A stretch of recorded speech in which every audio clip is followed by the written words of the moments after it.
ওখানে কোনো জব্দ দেখেছি আমরা, সেই তেল জব্দের সাথে সাথে যার কাছে আমরা তেলগুলো আসলে মূলত পেয়েছি, আপনারা দেখছি মোবাইল কোর্টের মাধ্যমে, জেলা মোবাইল কোর্টের মাধ্যমে আমরা দেখেছি সেই ব্যক্তির বিরুদ্ধেও ব্যবস্থা নেওয়া হয়েছে। তো আজকে 30 লিটার তেল, আমরা গতকালকে দেখেছি দেওয়ানগঞ্জে 20 লিটার তেলের দায় একজনের 7 দিনের জেল হয়েছে।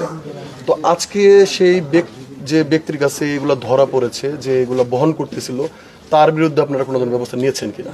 এটা হচ্ছে উনি একটা অঙ্গীকারনামা দিয়েছেন এই ধরনের কাজ করবে না, ওইটাকে একটা মুচলেখা হিসেবে ধরে আমরা কাজ করছি এবং সে যদি এটা ভঙ্গ করে সেক্ষেত্রে তার আইনগত ব্যবস্থা গ্রহণ করা হবে এবং তাকে আমরা একটা সার্ভিলেন্সের আওতায় রাখছি যে সে ধরনের কাজ আর করে কিনা। আর আমরা যখন পেয়েছিলাম তখন কিন্তু উনি বাইক থেকে যে একটা জায়গা থেকে আরেক জায়গায় ট্রান্সফার করছে বা কালোবাজারে যে বিষয়গুলো পড়ে এগুলো সরাসরি পড়ে নেয়। এ কারণে আমরা অতিরিক্ত তেল তার কাছে ছিল, এটা সত্য, এই তেল অতিরিক্ত থাকায় সেটা আমরা জব্দ করেছি। আপনারা কি এটা ধরতে পেরেছেন সে তেলগুলো কোথেকে পরিবহন করতেছিল?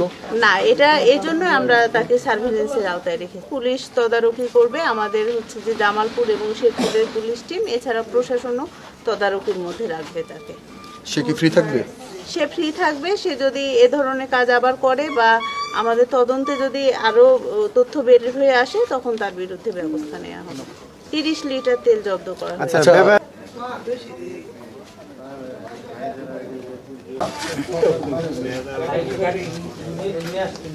বুঝলাম না।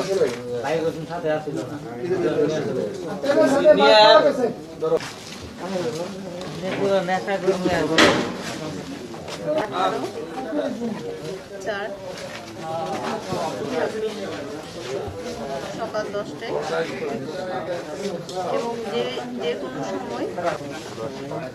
এবং যে কোনো সময় তদন্তের সাথে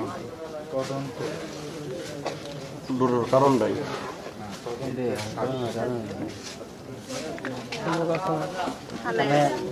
থানায় হাজির হাজির